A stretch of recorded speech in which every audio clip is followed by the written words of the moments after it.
Imagine having a wait list of people waiting to come into your store a year from now.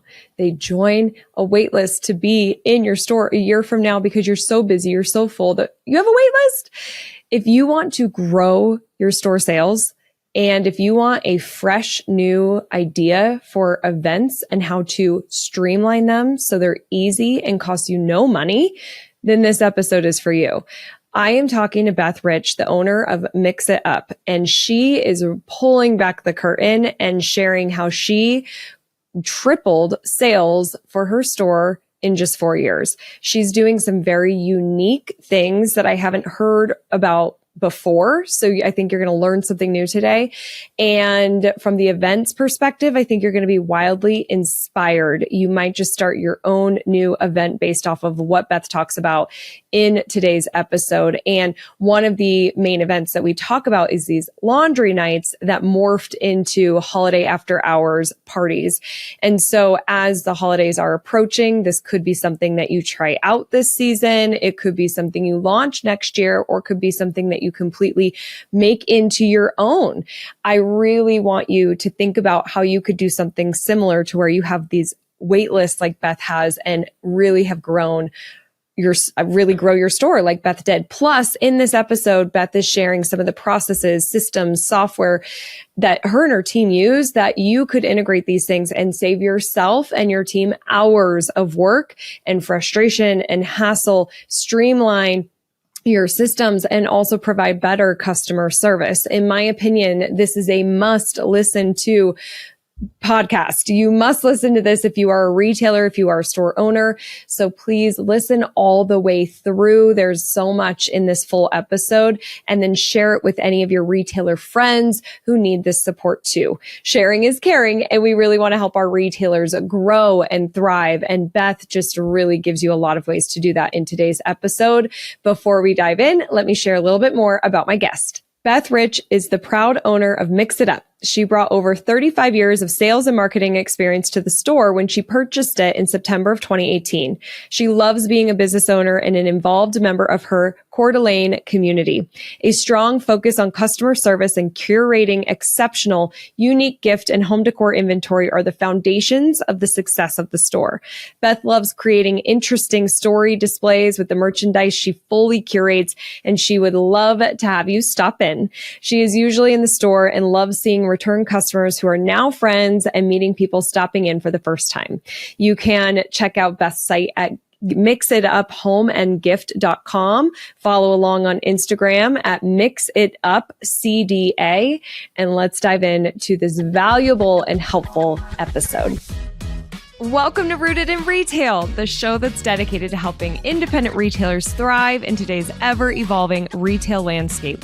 I'm your host, Crystal Vilkaitis, and I'm thrilled to have you join me weekly as we explore topics that are vital to the success of your store. From marketing to mindset, money to merchandising, sales to leadership, we'll cover it all. Each episode features interviews with industry experts and accomplished retailers who share their real-life insights and actionable advice.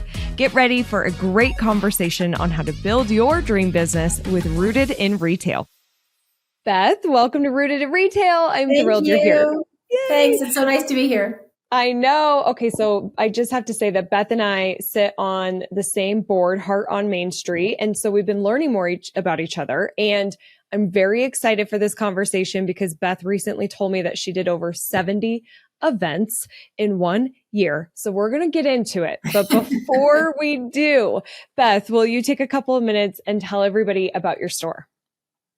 So my store, stores now. I opened a second store. So 5 years ago, I bought Mix It Up. Our tagline was home decor and gift. It's in downtown Coeur d'Alene, I live in a resort town, so it's right on the main street, right in downtown Coeur d'Alene. Very much just a resort feel. And I've had that store for 5 years. And 4 months ago, we did some rebranding, and Mix It Up became Mix It Up Gift. And 2 blocks down on the same side of the street, we opened a home store. So we have Mix It Up Gift, Mix It Up Home. What it's done is it's allowed the gift store to be, it is just classically a very, very highly curated gift store. We took everything that was home, all the table linens, the napkin rings, the chargers, the every candlestick. I was looking for a bookend in the gift store the other day, and I was like, oh my gosh, we don't have one because we took it all down the street. But what it's done is it's allowed us to have truly a home store that is just so very, very much inclined towards people and their homes.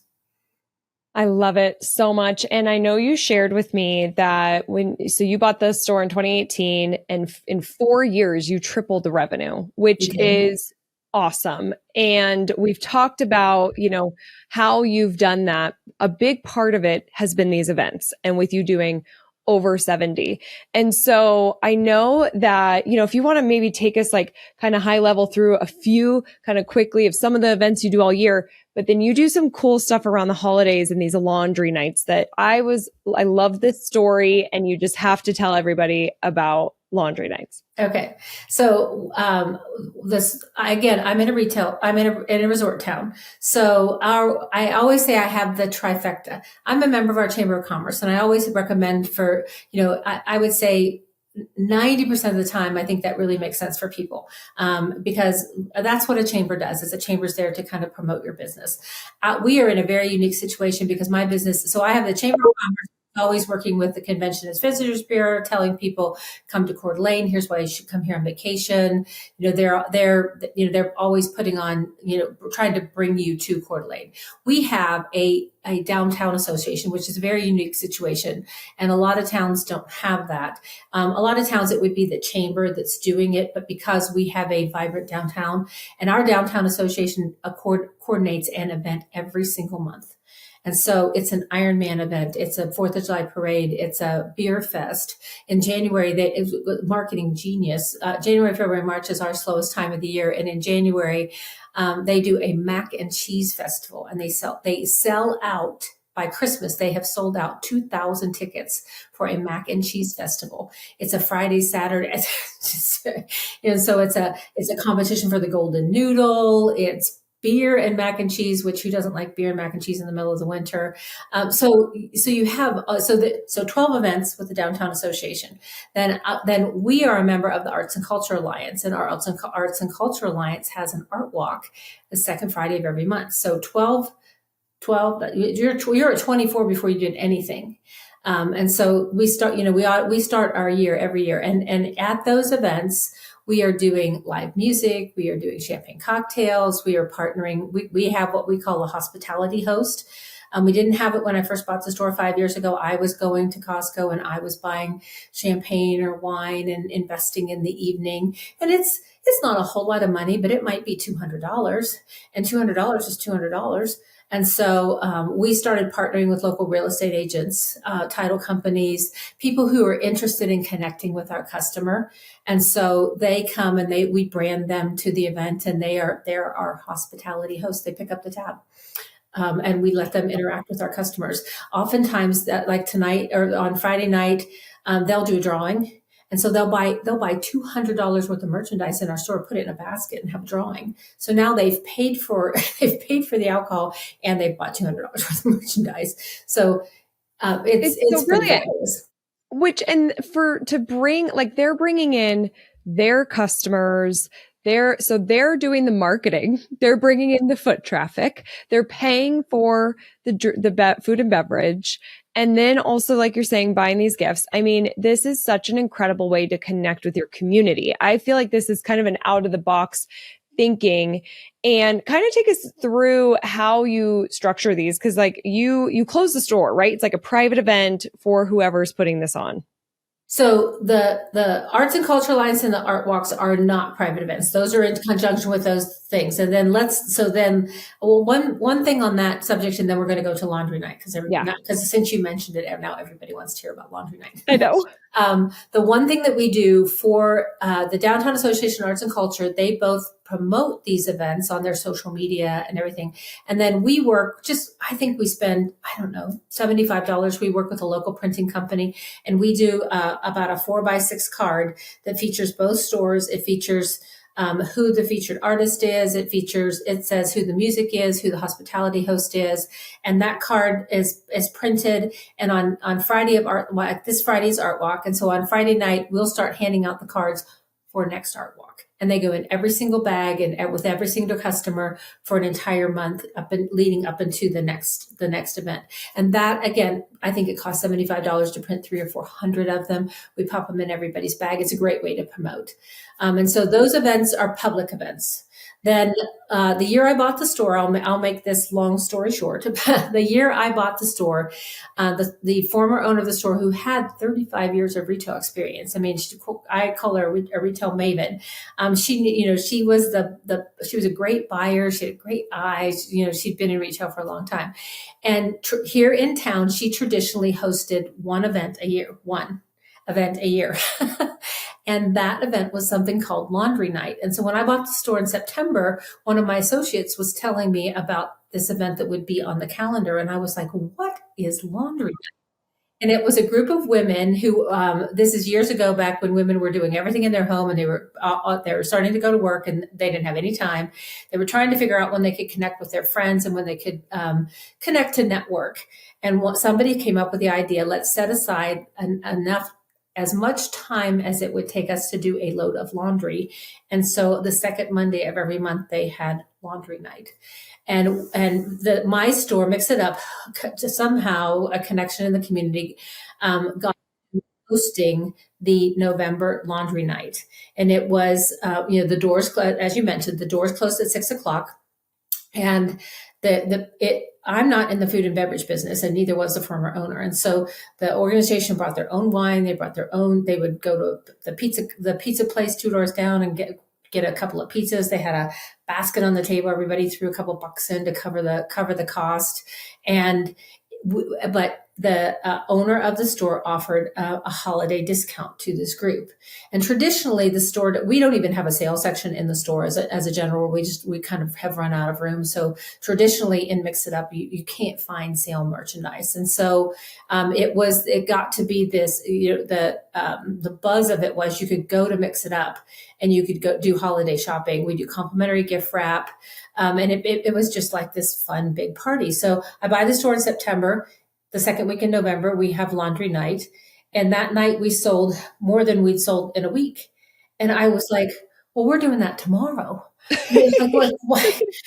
So by then it was too late to do any more that year. But my goal the next year, I was like, okay, like this is a great idea. So we went to book clubs, Bible study groups, title companies, real estate companies, Republican women groups. I mean, we just kind of put it out there and said, hey, it's free. You don't have to pay for the space. We'll offer the discount. And then as it has evolved over time, we start at the end of October. We only do Monday, Tuesday, Wednesday, because the holidays are crazy enough anyway. And you got to have enough staff to do this whole thing. So we do Monday, Tuesday, Wednesday. We close at 6. The party's usually done by 8:30-ish. We have people that get their neighborhood together, and their neighbors come and they have a party. But they're a finite number. So from the end of October to that week, it ends that Friday before whatever Christmas is that next week. So now, and this is exactly what I wanted. We have a wait list. So people have heard about it, they know about it, but they're a finite number. And so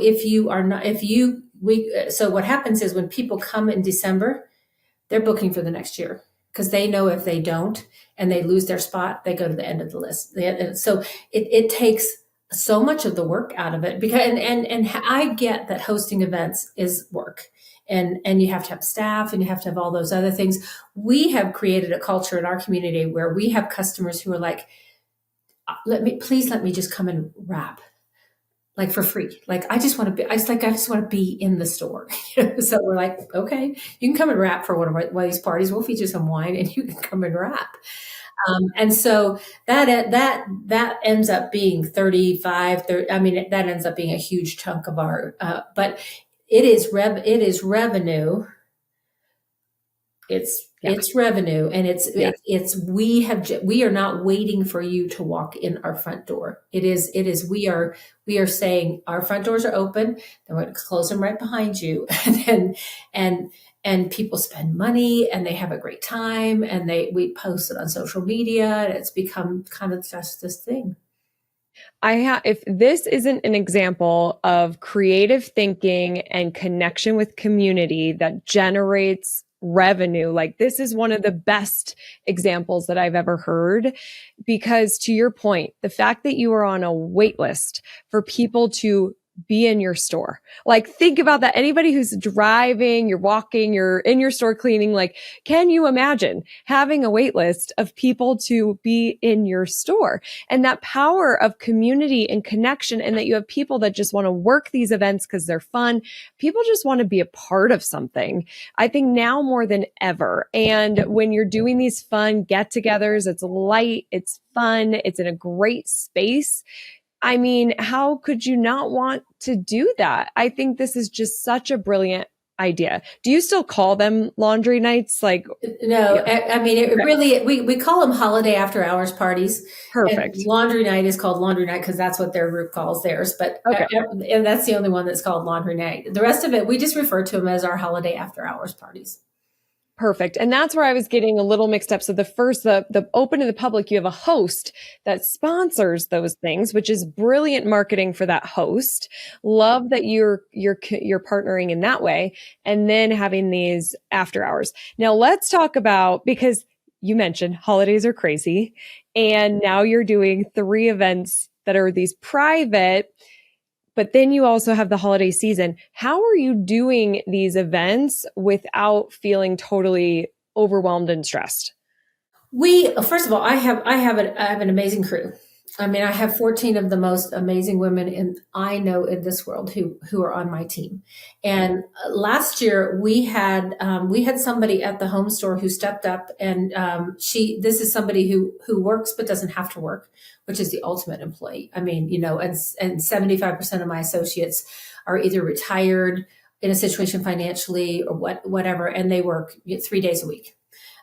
And so we had one of our associates who stepped up and said, I will do, those are the 3 days that I'll work. And so she came in, and we weren't reinventing the wheel every Monday, Tuesday, Wednesday. She knew where the table went. She knew where what to do with the music. And so set up and take down became sort of this, I mean, it really is, it just comes down to processes. And once you get that process going. And so I always, if I'm in town, I am always there.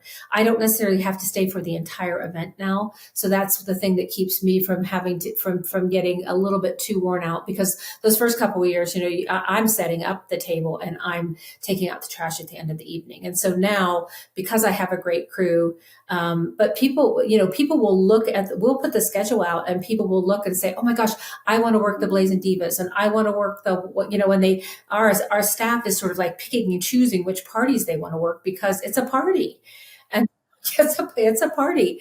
And so, for me, now, the way I am able to handle it is, first of all, I have a great store manager who manages both my stores in addition to myself. And then, I'm able to usually, get out of there before the cleanup happens. So that gets me, sometimes I'll stay, but I don't have to now.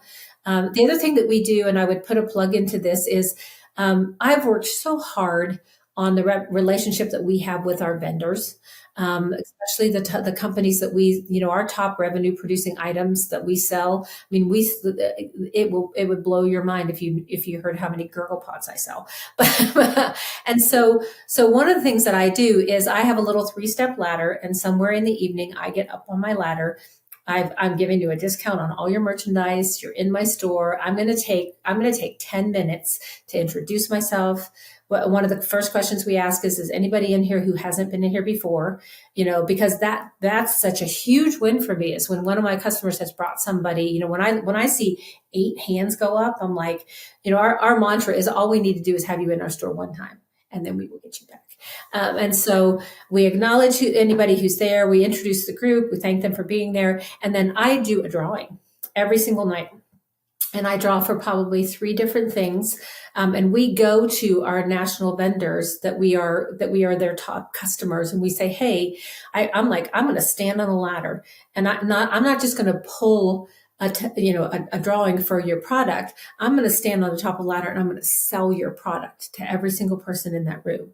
And then I'm going to pull, and I'm going to give one away. And so we sometimes a vendor will send us things at their cost. Sometimes they'll give us things, it's just a little, it depends, but it's a great way to, then everybody stays till the end, because everybody wants to be, you have to be there to win. So it keeps everybody in the store, it keeps everybody engaged. Brilliant, Beth. That's what I'm going to start calling you. Brilliant, Beth. That is your, it's so smart though. And just leveraging your vendors as much as you can, and really and then when you're selling the product, people are going to want to buy it if they didn't win. You really do want to talk about the items versus just pull and here's a gift card or something. Like you're really leveraging that undivided attention that you have of this group that's right there in your store. Now, I'm hearing people, I'm hearing processes. Can you take us through, because you shared with me how as people are checking out, there's a lot, you got a lot of people in your store, a lot of people need to check out. You streamlined that. Will you take us through that process? We have trial and error. My store manager is a processes girl, which is fabulous if you can get one of those. Because at the end of a season, we sit down and we do a recap, and we say, okay, what did not work, and what do we have to learn to do better? We use Shopify as our point of sale system.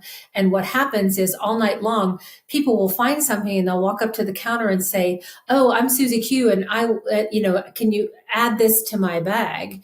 And it's, you've got 50 people in the store. I have 2,600 square foot store. You have 50 people in there. And so what we ended up doing is we have a process where in Shopify, you can do a saved cart, and you can put somebody's name on that saved cart. And so we have our Vogue bag with our Mix It Up logo on it.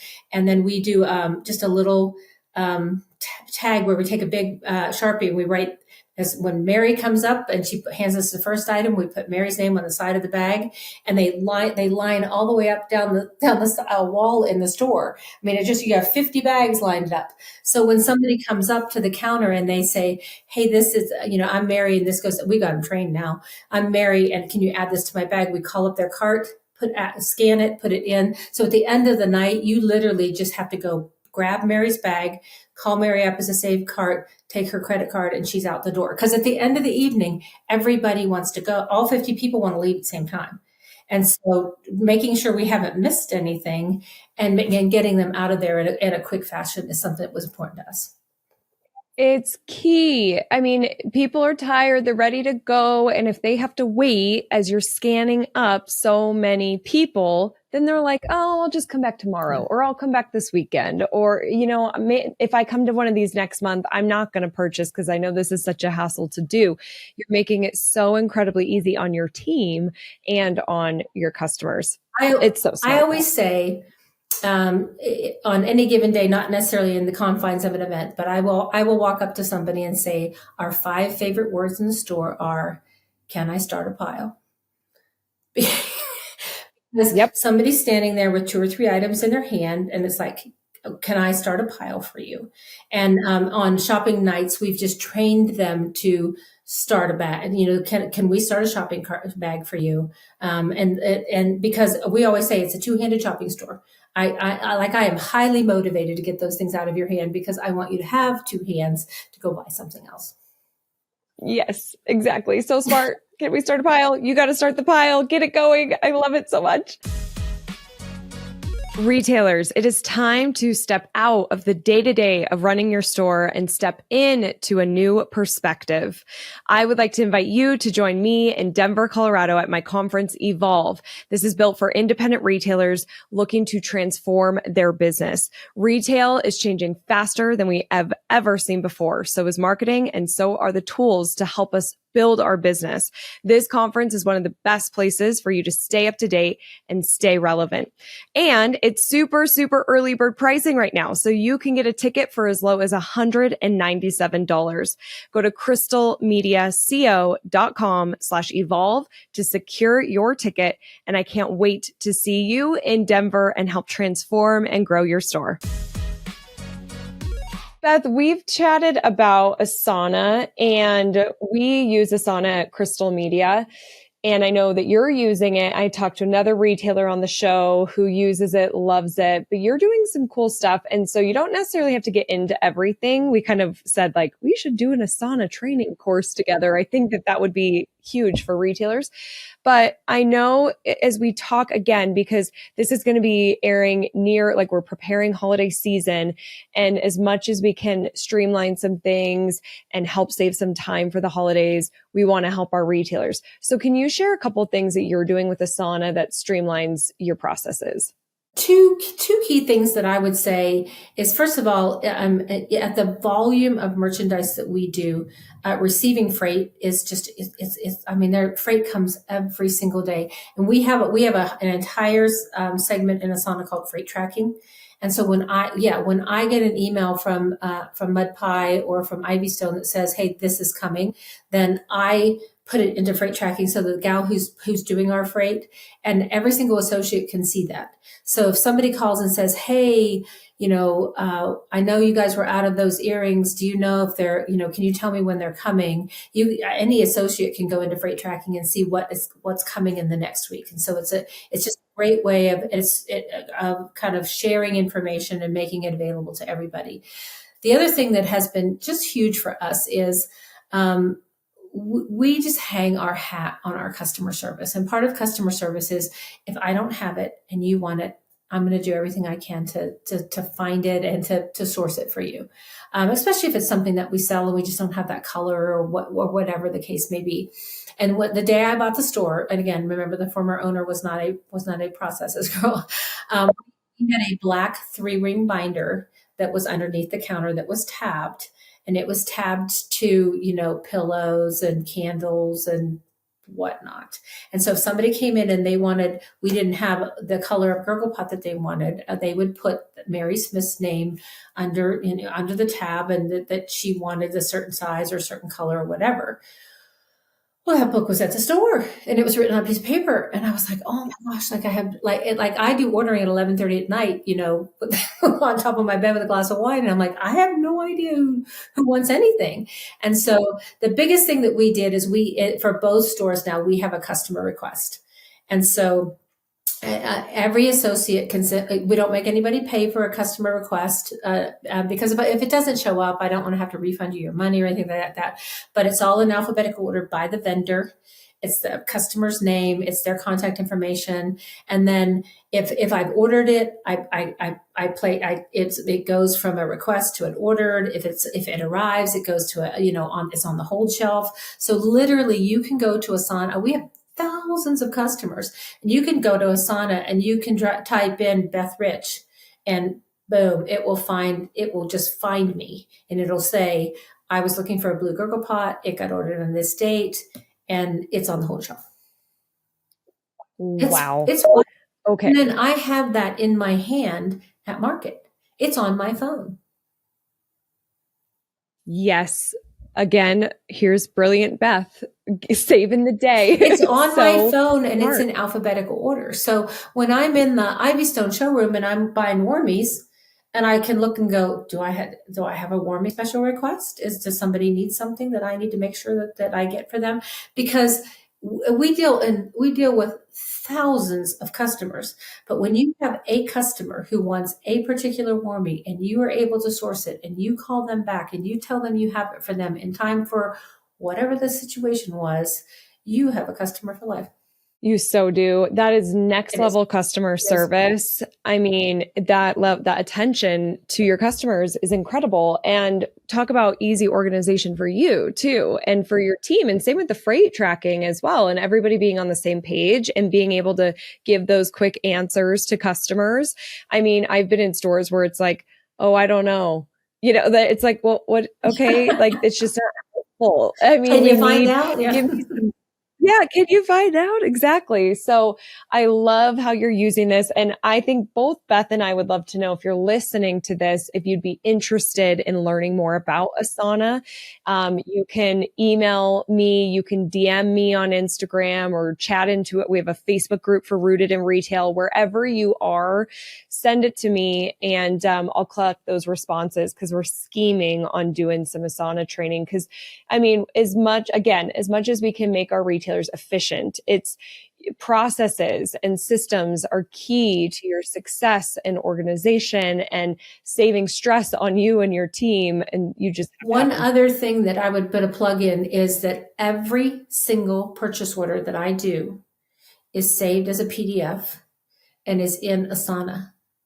And so again, one of my associates, if somebody said, well, do you know if you have the squirrel wormy on, a little plug for Ivy Stone here. Do you know if you have the squirrel wormy coming? And literally you could go into Asana, you could just type in wormies and you could see the last purchase order. You could click on it, you could open it up, and you could see what date it was. Any associate, that's not private information. And then the other thing is, if I'm standing in the Melrose showroom at Christmas time, in January, getting ready to order for next Christmas, I can literally on my phone, I can type in Melrose, and my purchase order from last Christmas comes up on my phone, and I go, well, how many of those snowflake ornaments did we buy last year? And I had that information. When I bought my store, I said, I want to be able to run this store from a beach in Bali on my phone. Now I haven't gotten there yet. I mean, I could, I just am not in Bali. But the point was, I want to be able to have everything at my fingertips. And when I'm in a showroom at market, and we've had this conversation, when I'm in a showroom at market, I can take out my iPhone and I can barcode scan the bottom of a candlestick, and I can tell you how many I have in my store. And you're doing that through which app? That's actually through Shopify. Shopify. Yeah. Awesome. I mean, brilliant. Beth is on the beaches of Bali. I just see it. I just see it though, but you're setting yourself up for success. To have that mobility, I think, is key. There's so much we can do with technology, and you're really leveraging it to help support you. I feel like a lot of retailers we work with have a lot of fear and hesitation with technology. Do you have any advice for anybody that's listening to this saying like, oh, but I just don't want to learn it. I don't want to do it. I'll just keep doing things the way I do it. Well, it's one of the reasons why I'm intrigued and would be interested to have people reach out to you and tell you if they'd be interested in. I paid an operations consultant to help me figure out Asana. I personally did not just start with square one with Asana. And she helped us with Shopify. And so to get us fine tuned to where we needed to be. And so because I've done all the work, the question is, Asana works for lots and lots of different industries. And we have taken the time and effort and already spent the money to really say, okay, what's the best way to use Asana in retail? And so I would be interested in, because I think the thing that makes Asana maybe a little intimidating is that it can be robust. And it's like in retail, you don't necessarily, we're not project planning, and we're not, there's a lot of things that we don't use, but for the things that we decided it made sense to use, it's valuable. Very valuable. Okay, awesome. So yeah, they need to get support is what I'm hearing. You might need to hire an operations person. Maybe we can help you with some training, but really get the training. It's worth it. Hire somebody to set you up for success. The time, frustration, stress that you will save. It's about evolving. I mean, that is really, how can you evolve your tech, your systems, your process? You've got to do it. Beth, if somebody's listening to this and they just bought a store like you 5 years ago, or they're like, I want to triple my revenue in 4 years, what kind of advice would you give them? I think you have to have a passion. I have lots of people who are just like, you're like the Energizer bunny. And I said, it's because I'm passionate about what I'm doing. In so many different regards. And the passion is the thing that makes me pour my heart and soul into it. And I think when you do, it shows.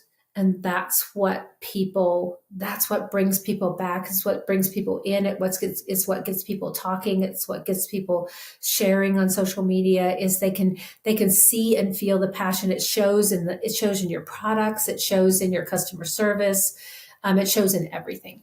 So the people who say, "Oh, I'm going to buy a retail store because it sounds like fun," you really do have to have a passion for what you're doing, I would say. Yeah, because it's hard work and you're going to need that energy to keep you going. And if you don't have that desire for that connection with your community and your customers, and I mean, you really do have to have that passion. It's great advice. Beth, what's the future of Mix It Up look like? Well, Mix It Up Home is only 4 months old. So I'm on my way to High Point in October because have gone boldly and wildly into the furniture business, which is a business that I have never been in. And so we only have 3,000 square feet, so we will never look like a classic furniture store. But that's the biggest thing for us right now is just co-promoting from one store to the other. And kind of making sure all of our customers know where we are with the new store. Not quite sure if there's anything, if there's anything more on the horizon. 2 stores is a lot. And I'm still so involved day to day. I think that one of the biggest things for me is both in home and gift. It always touches my heart when a customer comes in, and we have customers who from all over the country, all over the world. And one of the highest compliments I get is when a customer walks into my gift and or home store and they say, "Oh my gosh, I have never, ever been in a store like this ever." And I go, "Ever?" And they say, "Ever." And I'm like, "Look, you travel you live here, you go there." And they said, "I've never been in a store like this. This is the best gift store or the best, home store ever." And so my goal is to continue to keep that bar raising. And so one of the things that I will do next year is, of course, I've added High Point, and I am looking very seriously. I will probably go to Frankfurt for the Christmas show in Frankfurt, and I will probably add Maison and Objet in Paris in the fall, because I'm continuing to just try to, I always say, we have I buy the cake, in Dallas and Atlanta, and, kind of get all the key things that are so important. The cake's really, really important. But then I go to New York to buy the icing and the embellishments, and to Frankfurt for you're looking for, I always say, you had me at 2, you lost me at 12. Like I'll buy 2 of those, but 24, really? We're trying to stay so exclusive with what we have. And so I'd say that's probably the next step for me is to go outside what I'm currently doing, and to try to find and curate even to be more highly curated than we currently are. And we talked about me coming with you on those international markets, right? Yeah, we did. I love it. I love it. All right, Beth, are you ready for the resilience round? I am ready for the resilience round. All right, let's do it. Best business book. Think and Grow Rich, Napoleon Hill. They're turning it into a movie. They are? Yeah, it's coming out. Mm-hmm. Oh, awesome. Yeah. I love that book. Great recommendation. I can't wait to see the movie. Yeah. Best retail technology, like an app or software? I would say Shopify and Asana. Mm-hmm. How do you keep up with the ever-changing retail landscape? Industry magazines. I don't watch TV traditionally. I'm always feel like I don't have time. So Gifts and Deck is a cover to cover for me. And then I always say to them, I would say this if Lenise was in front of me, it's the magazine that I read for the advertisements. Most magazines, you're trying to get past them to get to the article, and it's the magazine I read for the advertisements to try to figure out what's new, what's coming, and then quite honestly, going to market. It's one thing to sit and look at the catalogs. It's one thing to sit and look online. There's nothing like being in Atlanta. There's nothing like being in Dallas. There's nothing like being in New York. I know it's expensive, but partner up with somebody in your community. See if you can't share a room. Save your points, but get a Delta SkyMiles card or a Southwest Airlines card and pay for your airline ticket. You're paying all those bills anyway, so fly for free. And share a room, but even if you just pick one, I would say get to market, because it's so invigorating, and just the education and just seeing it in person. I agree. There's just something, you got to be in person, something different about that in person. Because retail is ever changing, how do you recharge your batteries? Yeah, so I live in a resort town, so that's lovely because the things that I do are right here, so I don't have to go very far. So I'm a golfer, so I golf. I'm a fly fisherman, so I fly fish. And every once in a while, there's nothing like an afternoon at the pool. Yes, sounds so good. Yeah. To help retailers be stronger, more rooted in success, what's a retail foundational best practice? I would say I thought about this one a lot. And for me, I started with the word customer, and I actually put it a little bit to the side, and I used the word relationship. You have got to have a relationship with your customer, just like you have with your spouse or your parents or your kids. I mean, you've got to care about them. You've got to listen to them. You've got to, you got to have, I wrote some notes down. You have to have fun with them. You've got to get to know them. And so those are some key things that it's not just you came in my store, you bought something from me, you left. And we have a lot of customers who aren't in our store. I mean, they don't live here. I live in a resort town. And yet I can't tell you how many times somebody's and we are hugging at the door. And so for us, it's a relationship. Build those relationships and look through that lens. Oh, so good. Finally, Beth, what do you think the future of independent retail looks like? I think is so strong. I think Amazon and online shopping are here to stay, and I think it's fabulous. I mean, there's nothing like buying S hooks at a stoplight, because I like Amazon. Like I need those, and I don't have time to go to Ace Hardware, so I'm an Amazon shopper. But I think it's the relationship. I think it's the connection, and I think that's the thing that will keep people coming boldly back to small business retail. I think if you can set yourself apart as someplace that genuinely cares. And it's almost like walking into the store feels like just like a big hug, and people want that. I couldn't agree more. And you can't get it online. You can't get that online. No way. You sure can't. Beth, how can people connect with you? So Beth at mixituphome.com. And we are Mix It Up CDA on Instagram, Facebook. Yeah, follow us. Crystal knows this, but I am now our new social media manager for the interim time. And so, yes, we would love to have you follow us on Instagram or like us on Facebook. Yes. And you're going to do a great job. And then people could see the store and the uniqueness and what you're up to. And if you learned something today that helped your business, shoot Beth an email or say something on Instagram or DM, because I really do feel like there was some really creative out of the box things that we talked about today, Beth. So I just really thank you for pulling back the curtain and sharing what you're doing with my audience. So thank you. My heart is that I would love for every independent retailer, for every gift store owner, for every home decor store owner to know the success and to be able to share it with their communities. And I anything that I can do to help with that. And it's one of the reasons why I sit on the board with Crystal of Home with Heart on Main Street, because I have a passion for seeing other small business retailers make it. So good. You're so good at it. And I think that your community, the board, we're just all so lucky to have you. So again, thank you for taking your time, sharing your wisdom. This was so good, Beth. Thank you. And everyone, remember that I am rooting for your success. Have a great week ahead. Bye.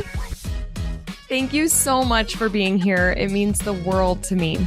Don't forget to join the Rise and Shine newsletter, which is social media news you need to know, sent via email every Monday morning. Go to crystalmediaco.com/rise to join. And don't miss the newest episode of Rooted in Retail, which drops every Sunday morning.